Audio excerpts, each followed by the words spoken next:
আসসালামু আলাইকুম প্রিয় ভাই বোনেরা, কেমন আছেন? আশা করি আপনারা সকলে ভালো আছেন। আমিও আলহামদুলিল্লাহ ভালো আছি। তো আমি আজকে ছোট্ট একটি ভিডিও আপনাদের সম্মুখে আমি নিয়ে আসলাম। তো আপনারা ধৈর্য করে আপনারা অল্প দেখেন, তো আপনাদের কাজে লাগবে ইনশাল্লাহ।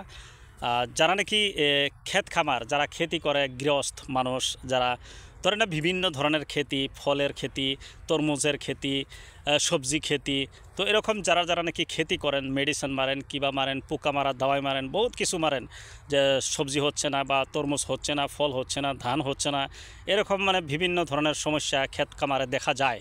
তো সেই জন্য আমি আপনাদের মানে যে ক্ষেত খামারে কিভাবে বরকত আসবে, কিভাবে মানে আপনারা খেতি করলে গৃহস্থ যারা আছেন তারা সাফল্য পাবেন, তো তাদের জন্য আমি আজকে এই ভিডিওটি নিয়ে আসলাম।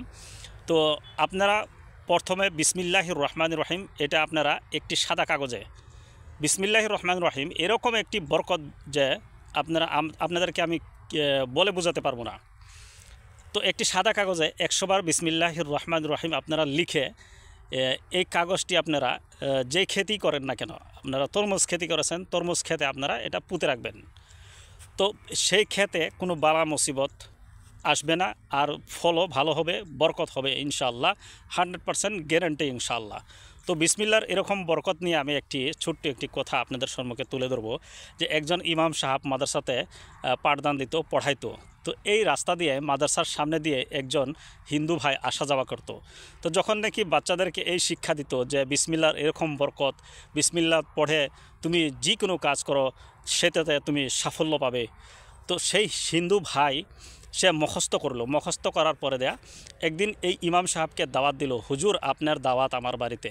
আর এই হিন্দু ভাইয়ের বাড়িতে যাওয়ার জন্য মাঝে একটি নালা রয়েছে, নালা আছে। তো যখন নাকি ইমাম সাহেব দাওয়াত কবুল করে তার বাড়িতে রওনা দিল সেই হিন্দু ভাইয়ের সাথে। তো যাইতে যাইতে এই নদী সামনে এসে গেল। তো নদী যখন নাকি সামনে আসলো, তখন সেই ভাই কি করলো, বিসমিল্লাহির রহমানির রহিম পড়ে নদীর উপর দিয়া হেঁটে চলে গেল। বিসমিল্লার বরকত দেখেন ভাই, হেঁটে চলে গেল। আর ইমাম সাহেব চিন্তা করতেছে, তো এই বান্দা যে এটার উপর দিয়ে চলে গেল, কিভাবে চলে গেল, আমি কিভাবে যাব? তো সেই হিন্দু ভাইকে ডাক দিল, ভাই তুমি তো চলে গেলা, তো কীরকমভাবে চলে গেলা, আমি কীরকমভাবে যাব? যে কেন ইমাম সাহেব, আপনি তো বলেছিলেন যে বিসমিল্লার বহুত বরকত, বহুত পাওয়ার আছে। তো আপনি বিসমিল্লা পড়েন, আপনি নদী পার হয়ে যান, আমিও বিসমিল্লা পড়ে পার হয়ে গিয়েছি। তো ইমাম সাহেবের মনে ইয়াকিন ছিল না, আকিদা বিশ্বাস ছিল না। তো এই ইমাম সাহেব সেই পানিতে যখন নাকি পাও রাখে, সাথে সাথে পাও ডুবে যায়। কেন ডুবে যায়? যে বিসমিল্লার, যে নিজেই বলেছিল যে বিসমিল্লার এরকম একটি পাওয়ার আছে বা এরকম একটি বরকত, কিন্তু নিজেই ইয়াকিন করে নাই। তো সেই জন্য বলতেছি, আপনারা বিসমিল্লাহ হয় পড়েন, জানেন, কিন্তু আপনারা ইয়াকিন করেন না, বিশ্বাস করেন না। আপনারা একবার বিশ্বাস করে দেখেন, ইনশাআল্লাহ আপনাদের কাজে লাগবে। আর বিসমিল্লাহ বহুত কাজে আপনাদের জরুরত হয়, কিন্তু সেই কাজগুলো আমরা জানি না। আপনারা প্রত্যেককে ধৈর্য ধরে আপনারা ভিডিওগুলো দেখবেন। আমি বিসমিল্লার আরও বহুত ভালো ভালো ভিডিও বিসমিল্লারেই আমি আপনাদের সম্মুখে নিয়ে আসবো।